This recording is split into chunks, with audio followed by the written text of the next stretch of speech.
The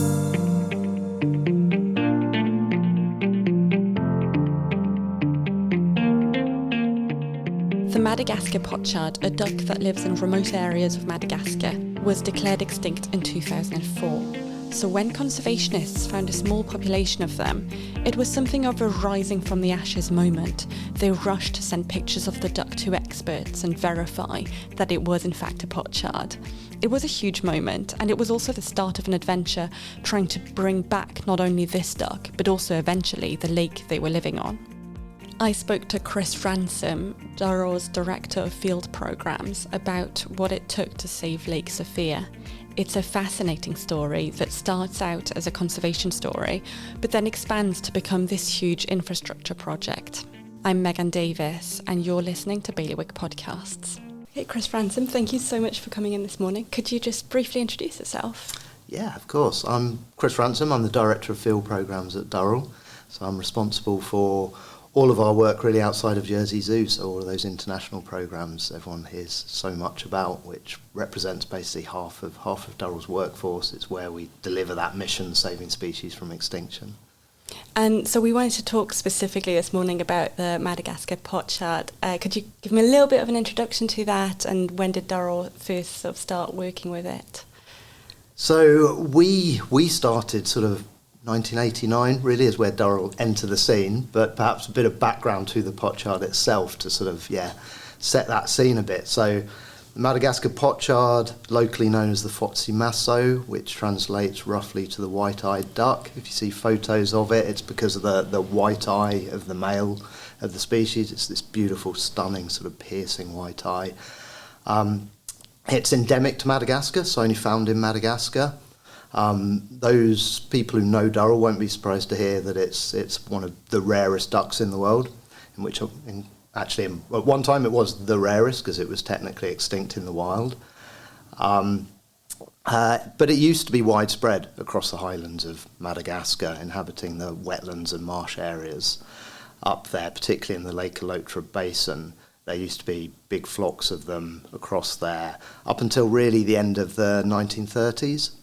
And then we saw a rapid decline through the 40s and 50s, really associated with the degradation of the wetlands, which was all due to human exploitation of them. So they were being transformed into the agricultural heartlands of Madagascar. So the forest was being cleared, we got sedimentation of the wetlands, the marsh themselves were being cleared, dried for the planting of agriculture, primarily rice.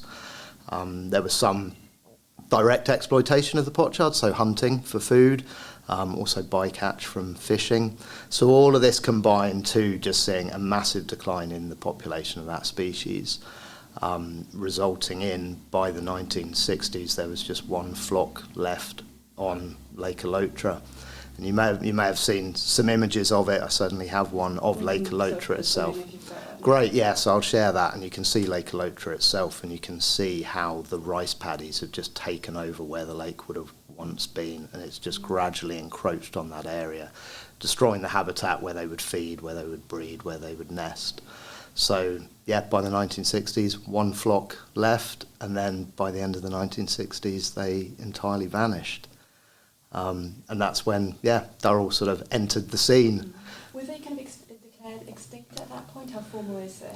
So not at that point. So that's when Durrell came in. So Glyn Young, again, people who know Durrell will know Glyn. Mr. Duck, he's obsessed with ducks. At the time, he was a young zookeeper with us. He then went on to be our curator of birds at Durrell, recently retired. Anyone who knows Glyn, obsessed with ducks. He could talk for hours and hours about ducks. So back in 1989, when he sort of really heard about the story of the pochards, he got involved. He launched a mission to Lake Alotra, to carry out surveys of that lake, spending days and days in canoes, going through the marshes, searching for them, but to no avail. Then through the 90s, further surveys to see whether they could be found anywhere. Similar story, nothing could be found. And then really reluctantly in 2004, they were declared extinct. having not been seen anywhere. There was a couple of reports through that period. I think there was one adult duck that was found in 1994 and photographed, but that died in captivity. So yeah, 2004 they were declared extinct. Wow. And so there's then a moment, isn't there, where you discover that they might not be extinct after all? Yeah, so having done all of that, years and years of surveys, of searching, of sort of just losing hope, and then 2004, huge amount of work, declared extinct, and then totally out of the blue, 2006, another organisation, partners of ours, the Peregrine Fund, were carrying out surveys in the north of the country in this sort of area of volcanic lakes. They were looking for marsh harriers, but they came across this beautiful small lake called Matsaboramina. And lo and behold, just there was a flock of 25, what they believed to be pochards. So they took some photos to get it confirmed. They made their way to Glyn. Glyn confirmed they were pochards. And that's sort of really the start of the recovery story. Is 25 sort of a normal size flock for them? Is it quite a lot? To be honest, we don't really know because the numbers got down to so level. I mean, back in the sort of, the start of last century, there would have been extensive flocks of them on Alotra and elsewhere, so way more than 25. I mean, you see, wetland birds in much bigger groups than that. So that was really a sort of, probably bare minimum that could survive as a viable population at that time. Yeah, but a huge moment, isn't it? Massive, yeah, massive. I mean, that was like literally a species just rising from the ashes, like it's gone, and all of a sudden we find it again.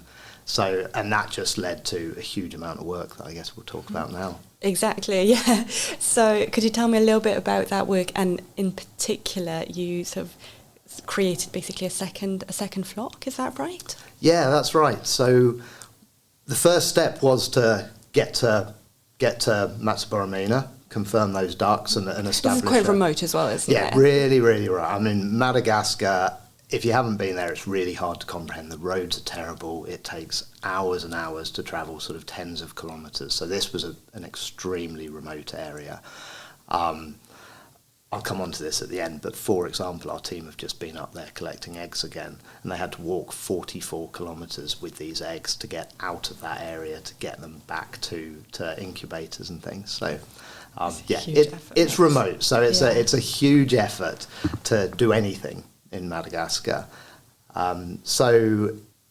Glyn and the team, so working with Peregrine Fund, Wildfowl and Wetland Trust and the government, the first thing was really to set up protection of that remaining population and that lake. And there were neighbouring lakes as well. So working together there, they eventually had that area established as a protected area called Bailiwick. Established a monitoring programme for those ducks. What that showed the team was that they weren't breeding, so that population wasn't increasing.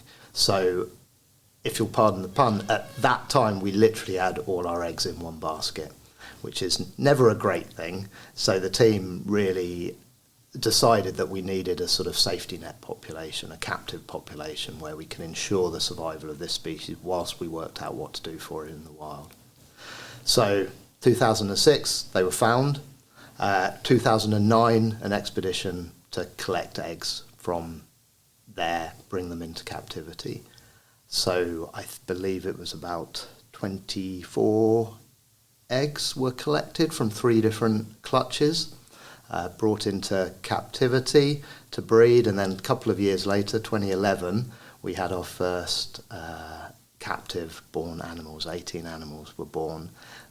So almost overnight we had basically increased the population of that species by 35%. That was all in a new purpose-built facility at Anshui, a small town where we established that population. Mm-hmm. Is that sort of near-ish? Near-ish. In Malagasy terms, yes, but it's a good sort of, depending on the weather and the road conditions, a day, 2 days drive to the nearest lake, which we'll talk about in a minute, Lake Sophia. Having then sort of really ensured that captive population, it was breeding, we'd worked out all the husbandry things, so we were confident, right, we've secured the species.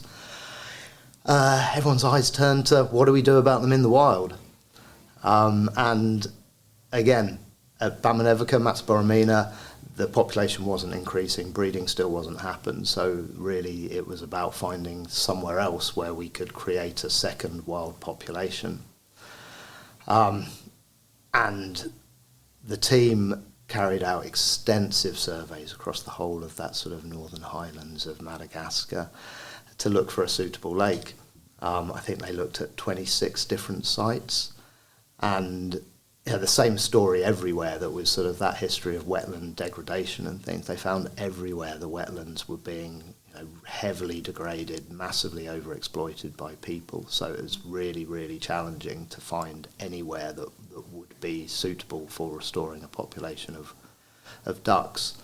But in the end, they came across Lake Sophia, this beautiful, beautiful lake, still 10,000 people relying on it, but it had a large population of other waterbird species, so gave optimism that, okay, there must be suitable habitat here. Ecologically, the lake must be at least in a better condition than some of these other lakes. There's food for waterbirds. So then the team went about establishing a conservation program at Lake Sophia alongside the local communities there. Could you tell me a little bit more about that population of humans? You say 10,000 people rely on it. That's, I imagine, kind of along the lake itself, but also downstream. How do you work with people who are local? So, yeah, I mean, there's people around the lake, then there's people downstream, as you say. So when they rely on it, it's water for drinking, for washing, for irrigating crops. It's about fishing. That's where a lot of their protein comes from fishing, so they need the lake for that. So they're heavily dependent on that area. But working with people is what you have to do in conservation. People often think conservation is all about the wildlife and the habitat and stuff, and of course that's your ultimate goal, but people depend on it as well. People use it, so really you have to find that balance between sort of the people's use and interaction with nature and those ultimate goals that you want. So we do it across all of our programs in Madagascar, and we have a lot of different approaches to it, and much of it is about sort of providing people alternative activities that enable them to move away from those more exploitative activities or more damaging activities on the ecosystem, or more intensive activities so that they don't have to expand farmland much further because they can get higher yields on the areas that they do. But a lot of it is also about building trust and relationships with those communities so they understand why you're there and what goals you want to achieve, and they're more likely to then sort of support those kind of actions as well. So the sorts of things we did there were introduce different sort of agricultural farming practices that meant it was sort of more intensive on smaller areas of land, that they stopped using pesticides because of course pesticides wash into the lake and cause damage to the lake in that way. Planting trees so that you stop erosion and therefore sedimentation of the lake, looking at different fishing practices that are maybe a bit more sustainable, less harmful to water birds, ensure that you maintain a fish population there. Also helping people build financial resilience. So there's an approach using village savings and loans associations where you work with small groups of communities. You sort of help them start saving. It's like sort of microfinance, sort of banking, but as within a small group of people. So people put savings in and they can take loans out. That enables them to be more resilient to sort of big things that happen in their lives. If, for example, they need to pay school fees, perhaps once they would have then had to go and cut down some forest or exploit something to earn money. Now they can take a loan from that. So it sort of helps people have more choices on what they do. So yeah, over the course of 5 years working in Sophia, we sort of worked with the communities on all of these sort of actions, obviously all targeted to ensuring that the lake was better managed, the habitat in the marsh area was maintained and restored where possible in areas that it needed, so that the lake was in the best possible condition for a reintroduction of pochards. Mm-hmm. And so that initial phase, what was it like? Did it sort of feel like you were having some success? What did it feel like?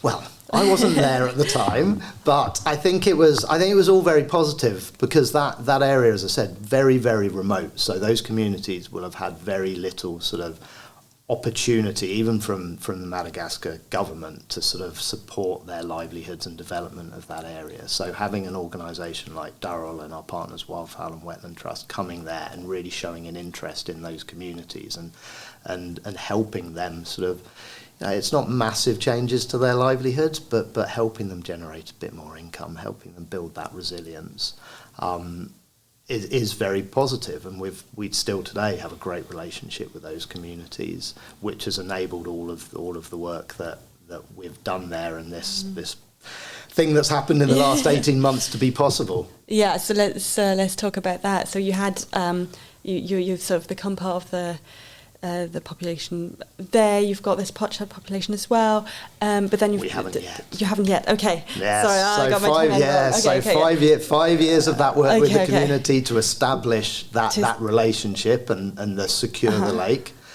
Then 2018, we're ready, and we do our first release of birds to Lake Sophia. Gotcha. Like a really momentous occasion, obviously, that all of this has been building towards. So 2018 birds released, subsequent releases in 2021, 2022, 2023, total of about 130 birds released over that period onto Lake Sophia, and a population that established. So by the end of 2023, start of 2024, we had a fluctuating population around 70 individuals, which was great. We had breeding on the lake, so we had ducklings, so that population was breeding, felt like it was really, really established. We had this amazing news, this amazing story that in 2023 we had 6 pochards turn up at Lake Alotra. So in terms of geography, what we're talking, Lake Alotra we spoke about was their sort of ancestral home, where the last flock was and then went extinct from, where Glyn and the team's surveys had been to sort of try and find them again. Sophia, Bailiwick are 300 kilometres away from there. So pretty distant. But in 2023, we had 6 pochards turn up on Lake Alotra. We knew they were ducks that we had released up in Sophia. Wow. So this sort of natural homing signal, whatever it might be, saw these ducks leave Sophia and head all the way down 300 kilometres. So we had this amazing, exciting story. Everything was looking great. You know, we were like, wow, this is a real touch wood success story. So yeah, end of 2023, start of 24, it was all looking great. And then overnight, we had disaster strike. And Lake Sophia burst its banks. We just had this catastrophe on our hands, and all of that work that we've done for years and years and years was really, really at threat. And why did that happen? So that watershed, the Sophia watershed, like many of these watersheds, has been heavily exploited. Woodland's been cut down, so you've got quite very little vegetation, woodland within the watershed, sort of really retain water, slow down water flow when it to getting into the lake. So what happened is we had very, very high levels of rainfall, which the water just flooded down from the watershed into that lake. The pressure on the natural sort of earth and marsh embankment that impounded the lake and just had a small outflow to feed the stream down that went downstream.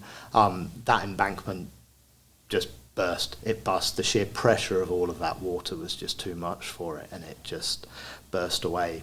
The images you mentioned, it was a 1 metre wide sort of channel out of that lake initially. Overnight it went to 30 metres wide, and within a few months it was over 120 metres wide. We had huge chunks of the marsh washed away downstream. That flood of water just flooded through all of the farmlands of those communities downstream, destroying those farmlands, and the water just was draining out of that lake. So within weeks, Sophia as a lake was a puddle. We'd lost 90% of the lake, and in the end it was down to 1% of its original surface area, 40 centimetres deep at its deepest. And yeah, the images are just stark when you compare the original lake to what was left. All the water birds that remained there were just on this tiny, tiny portion of the lake. The pochard population got down to about 40 individuals. So we did everything we could to sort of retain the population there, but of course there's not a lot of water, and these are diving ducks as well, so they need depth to be able to dive down to feed. We put artificial feeding stations on the lake to kind of act as an anchor to retain those 40 birds at least. We put feeding stations on a neighbouring lake where we had observed pochards before, sort of visiting to feed, just to try and retain those ducks in that area, because who knows, if they'd all have dispersed looking for a better place, we know there's not many at least other lakes that are suitable for them. Did you know where the others went? No idea. So the fascinating thing with pochards is because they are a diving duck, you can't tag them like you hear a lot in biology in the world about GPS tags on species so you can track their movements. We haven't yet been able to find a way to do that with pochards because they rely on diving, so you can't affect their buoyancy. So, because if you put a tag that affects their buoyancy, they won't be able to dive, so they won't be able to feed. So, we're still a bit blind to what pochards do, where they move, where they all go, and that's one of the technical challenges that we're looking at how we can overcome at some point. So no, we don't know where they went, and we'd like to think, yes, there's small populations perhaps on other lakes elsewhere that we just don't know about because we don't have the resources to be monitoring all the lakes around. But yeah, retaining a population of 40 was good at the time, but of course the lake was still draining, and this was the rainy season, so the dry season was coming, the period where that lake is not going to even vaguely refill, and it's just going to get drier and hotter. The water's going to evaporate that tiny puddle that was left. So priority was retaining what water we could. So we initially got together with our partners, with the government, with Wildfowl and Wetland Trust, to establish a sort of emergency group to work out what we do. We're conservationists. Like we learn about how to survey species, even work with communities and stuff. But this idea of a lake that's just vanishing almost overnight is not something that you learn about or you get trained to do. So it was how do you catch up on all of that? I mean, who knows? I mean, it's just one of those. Like we're incredibly adaptable, and you just have to. Conservation throws different things at you all the time, so you get together, you brainstorm, and you're just like, what do we do? You bring in other experts, you talk to as many other people as you can, and it was clear through that the only solution was a dam, but of course never built a dam, and that's going to cost a lot of money. How do you do that? So the first step was, as I say, retain what water was left. So we worked with the communities to build a temporary dam using sort of local materials, so sandbags and wood. And again, we've got an image of it. But within 3 weeks, the communities had built this 100-metre long dam just to sort of retain that what was in effect a puddle that was left, and ensure there was something to keep those 40 pochards there. There was a lot of other water birds. We're obviously just talking about the pochards, but there was a lot of other water birds this was important to, as well as all of those people said about how they rely on that. So their water was gone. Because of the drop in the watershed, all their wells were drying up. So people were having to walk miles to find water to drink. So this was also a sort of almost a humanitarian catastrophe as well. Not just for the ducks, but for everyone and everything associated with that lake. So, built the temporary dam, gave us a little bit of time to work out how you build a permanent dam, how much that's going to cost. So we launched an emergency appeal as the partners to find money to be able to do that. Dam's not a cheap thing. I think any of us who have seen a dam, it's like, wow, yeah, that's pretty big, that's substantial, you've got to do that. Also bearing in mind that the remoteness of that location that we've spoken about, so getting any materials up there, machinery up there. What kind of materials, machinery are we talking about? So I mean, again, when you see the pictures of the dam, diggers, you need cement, you need rock, you need sand, you need this is a proper infrastructure project. So working out how you do all of that takes time. So yeah, part of this group, ourselves and WWT, working with the government, the local communities, everyone needed consulting, working out engineers to actually design a proper dam, hydrologists to understand how the water works. All of that came into play and into these discussions, and then eventually, yeah, we had a solution at a price that could be afforded. I think it's fair to say, like, the original prices that we were being told were in the millions of pounds, which obviously is challenging to mobilise those sorts of resources. But we managed to come up with something that was much more manageable, substantial, but fundable. And thanks to the incredible generosity of our donors of our partners as well, we were able to secure those funds to be able to do it. We had this amazing design of a 140 metre wide dam, or long dam, 20 metre slipway to allow water to overflow it in the middle when it got too high, down the side two channels to enable a steady water flow through the year to feed those communities and farmlands below. Because of course it wasn't just about ensuring that there was the lake, it was ensuring that we were restoring as best as possible that sort of natural system and the feeding of the communities below with water. So yeah, we had the plan, we had the money, and then put it into action. Yeah. And within 100 days, it was built. So you started 2024, is it sort of towards... December 2024, the dam started, and it was sort of done by February. And towards the end of February, the water had started pooling up behind the dam, and we'd actually seen the return of about 90% of the original lake coverage.